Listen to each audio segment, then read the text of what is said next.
Imagine if your pet decided to move into your house. Not because you fed it, not because you caught it, but because it chose you.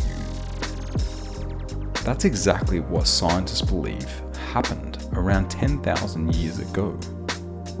Unlike dogs, which humans actively bred, cats may have been the ones that first approached us. But to understand why, we have to go back much further, around 11 million years ago. Long before house cats stretched across sofas, their ancestors lived in forests across Europe and Asia. One of the earliest ancestors was a small predator called the Pseudolurus. It wasn't a modern cat, but it gave rise to nearly every cat alive today, from tiny domestic cats to lions, tigers, leopards, and cheetahs. Over millions of years, these early cats evolved into many different species. Some grew enormous, some learned to climb trees, others became lightning fast hunters. Eventually, one small species appeared that would change history forever. That was the African wildcat. About 10,000 years ago, humans began settling into permanent farming villages across an area known as the Fertile Crescent. Instead of constantly moving, people stored huge amounts of grain.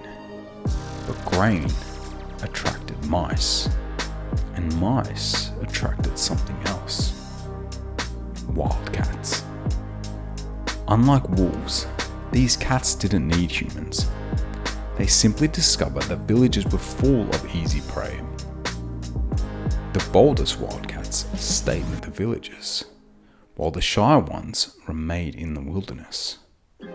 Generation after generation, the cats that tolerated humans survived better and had more kittens.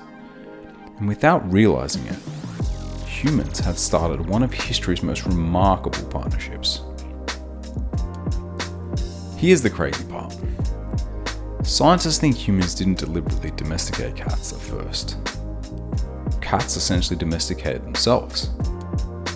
The friendliest cats gained access to endless food, and humans benefited as well.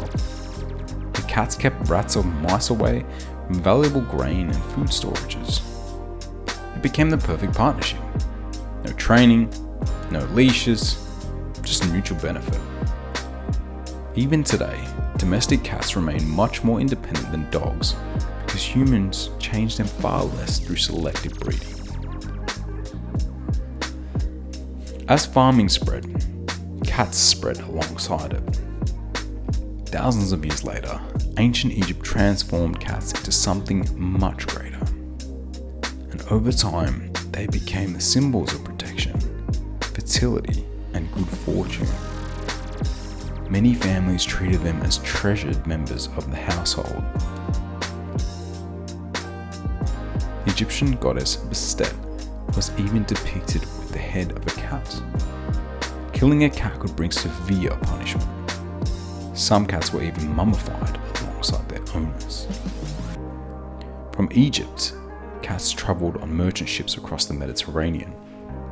As trade expanded, cats reached Europe, Asia, Africa, and eventually almost every inhabited continent. Everywhere humans went, cats often followed. Today there are almost 600 million domestic cats around the world. Yet despite thousands of years living beside us, the house cat still shares around 95% of its DNA with the African wildcat. In many ways, they're still wild. The next time your cat ignores you, knocks something off your table, or disappears for hours, remember this: cats were never fully tamed. They weren't captured. They weren't forced into our homes. They simply discovered that living near humans made life much easier for them. And over thousands of years, one of nature's greatest hunters became one of the world's most beloved companions. Perhaps cats never became our pets. Perhaps they simply convinced us that we were theirs.